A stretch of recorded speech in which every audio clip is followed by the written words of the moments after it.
Bonjour, namasté. Voilà, donc j'ai pris un petit peu de repos, donc je n'ai pas posté de vidéo depuis 2 semaines. J'avais besoin de repos. J'ai fait aussi mon vaccin et donc j'ai eu un petit coup de fatigue. Donc voilà, je suis revenue en pleine forme pour de nouvelles recettes et je vais continuer à vous faire des recettes pour l'été qui va arriver et les apéros et les accompagnements pour les grillades. Donc aujourd'hui, on va partager une recette qui vient de Maharashtra, qui vient de la région de Bombay et c'est une recette de bonda. Donc, c'est des beignets de pommes de terre qui mangent là-bas, dans la région de Bombay, et qui sont très très faciles à réaliser et qui sont très appréciés aussi, soit en encas, soit à emporter en pique-nique, soit en apéro. Donc, et je vais aussi partager avec vous une recette de chutney de piment rouge et d'ail qui est succulent et qui peut aussi accompagner vos grillades et vos petites snacks ou vos petits apéritifs. Voilà, donc aujourd'hui, recette de bonda avec chutney de ail et de piment rouge sucré. Voilà, à tout de suite pour les ingrédients. Donc dans un premier temps, pour les ingrédients, on va partir sur 2 pommes de terre que j'ai cuisinées à l'eau, donc épluchées, cuisinées à l'eau, donc moi évidemment à la vapeur, mais vous pouvez faire à l'eau. Et ensuite, que j'ai écrasées quand c'était légèrement tiède pour faire mes bondas. Parce que à côté, je vais cuisiner des épices et je vais les ajouter dans ces pommes de terre pour faire la préparation pour les bondas.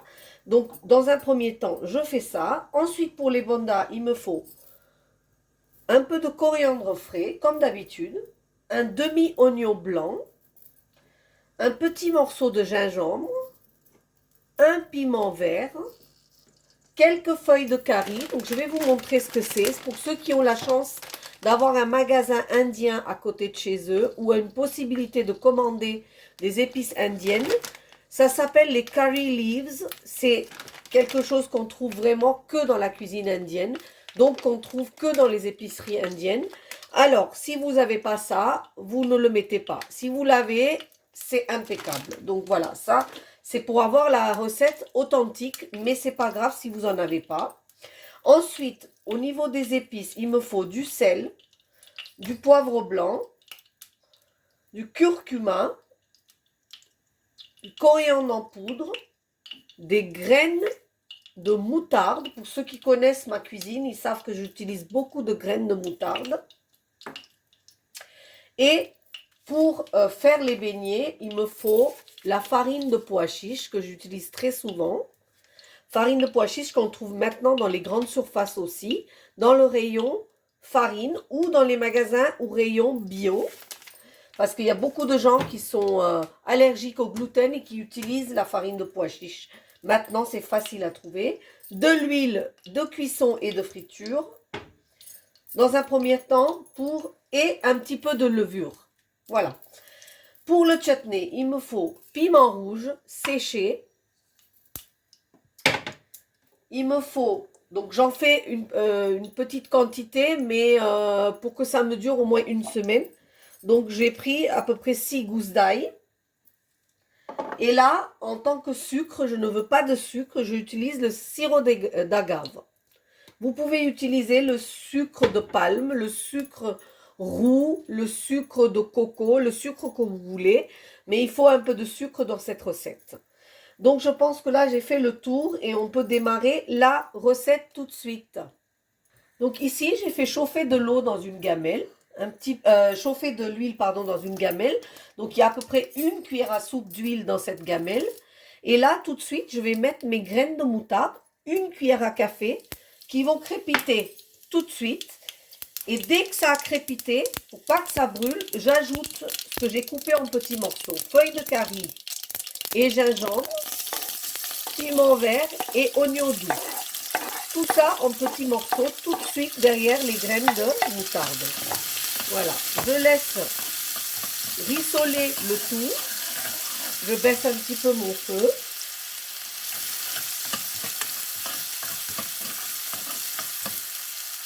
Et j'attends que ça colorie un tout petit peu. Ensuite, je vais ajouter mes pommes de terre. Et là, je vais préparer la coriandre que je vais ciseler pour ajouter dans ma gamelle. Voilà. Donc les oignons ont crépité. Je vais tout de suite ajouter mes pommes de terre hachées ou écrasées.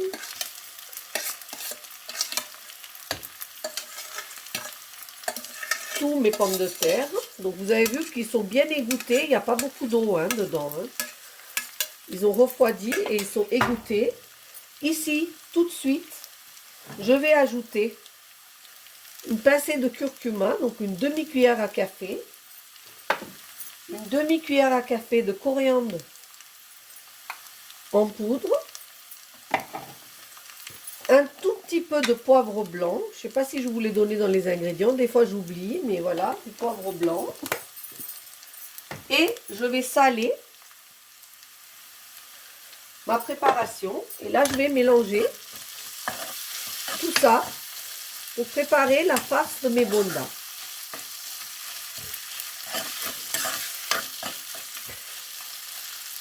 Une fois que j'ai bien mélangé et que j'ai obtenu quelque chose d'assez homogène, vu que je viens de cuire mes oignons et mes pommes de terre sont cuits, j'ai pas besoin de poursuivre la cuisson.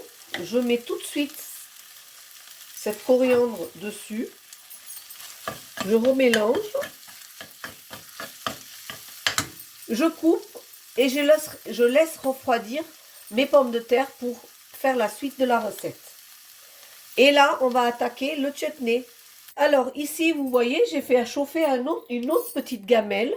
Et là, je ne vais pas hésiter, puisque c'est un chutney et que ça se garde, et que normalement, on le fait en grande quantité, on met un peu plus d'huile. Donc là, quand même, pour ces 6 gousses d'ail, je vais mettre quand même une belle cuillère à soupe d'huile que je vais laisser chauffer. Et à côté, j'ai haché mes 6 gousses d'ail avec 3 piments rouges séchés.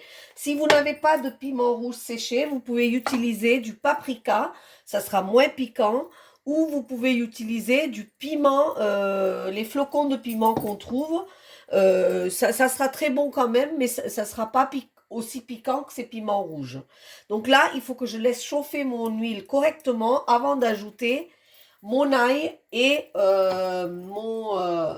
mon ail et mes piments dans cette huile.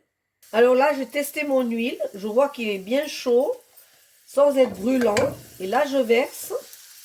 Alors, j'essaie de ne pas toucher avec mes mains, parce que sinon, si jamais je touche une autre partie de mon corps, je prends feu. Parce que je peux vous dire que ces piments sont très très forts. Et que moi, j'adore ça. Donc, ce chutney est vraiment délicieux. Voilà, ici. Et là, je vais prendre ma malle en patience parce que je vais laisser complètement griller ce mélange. Complètement griller ce mélange. Alors, pour ceux qui aiment le piment, vous allez adorer ce petit chutney. Voilà. Et on laisse griller tout ça. Griller, pas brûler. Griller tout ça sous surveillance avant d'ajouter le sirop d'agave. Donc, vous pouvez voir que là, l'ail a changé de couleur, est devenu doré. Et ça, c'est le bon moment maintenant pour prendre notre sirop d'agave. Alors là, je vous dis miel, sirop d'agave, sucre de canne. Vous évitez le sucre blanc, mais vous pouvez prendre tous les autres sucres. Ça, c'est une très, très bonne solution. Donc là, je vais ajouter une bonne cuillère à soupe. Une bonne cuillère à soupe d'huile et une bonne cuillère à soupe de sirop d'agave qui va dans cette recette. Parce que, comme je vous ai dit, ce chutney se conserve très très bien. Et donc, il faut absolument lui donner ce qu'il faut pour qu'il puisse se conserver. C'est-à-dire l'huile ou le sel ou le sucre. Tout ça, ça aide à conserver. Donc là, je vais baisser mon feu et laisser complètement réduire mon chutney. Et pendant ce temps-là, je vais préparer de quoi faire mes bondas. Donc ici, le chutney se réduit très très bien. Voilà, donc quand il a complètement changé de couleur, comme s'il s'était caramélisé, je vais le couper. Je vais couper le feu. Et je vais laisser refroidir ce mélange. Je vais le mettre de côté. Et pendant ce temps-là, donc pendant que le chutney se refroidisse, j'ai pris un petit récipient dans lequel j'ai mis 2 cuillères à soupe de farine de pois chiche, une pincée de curcuma, une pincée de coriandre en poudre, un petit peu de sel et je vais mettre une pincée de levure, vraiment je veux dire une pincée de levure, juste pour que le mélange soit onctueux et je mélange le tout avant bien sûr de faire la pâte avec de l'eau. Donc là, progressivement, je mets de l'eau et je mélange pour faire la pâte à baigner, pour faire mes bondas. Donc voilà, ici. Je mélange tout doucement jusqu'à ce que j'obtienne une pâte complètement homogène. Alors, il ne faut pas qu'elle soit liquide, il faut qu'elle soit un peu plus épais que la consistance de pâte à crêpes. Vraiment un pâte à baigner, donc pas coulante, pas coulante. Voilà. Donc vous mélangez bien jusqu'à ce que vous obtenez un mélange sans grumeaux. Voilà, donc j'ai changé de gamelle pour que vous voyez mieux. Je pensais que c'était trop petit. Donc voilà, à force de mélanger, elle est devenue un peu plus liquide. Mais j'ai pas mis plus d'eau, c'est juste à force de mélanger que ça devient un peu plus liquide. Et j'ai mis dedans quelques brins de coriandre pour colorier le tout. Donc je vais mettre ça là. Et à côté, j'ai mis à chauffer ici dans une gamelle de l'huile. Dans une petite gamelle, j'ai mis chauffer de l'huile. Et là, je vais faire mes bondas. Donc, mes pommes de terre ont refroidi. Je vais délicatement faire une belle jolie boulette, que je vais mettre dans ma pâte à baigner, comme ça, et que je vais verser dans cette huile bien chaude. Donc, avec mes 2 pommes de terre, je dois avoir à peu près 6 bondas. C'est ce qu'on compte par personne quand on cuisine, 2 pommes de terre. Je baisse mon feu parce que j'ai pas envie que ça grille trop vite. Je recommence une deuxième boulette. Et allez, une troisième.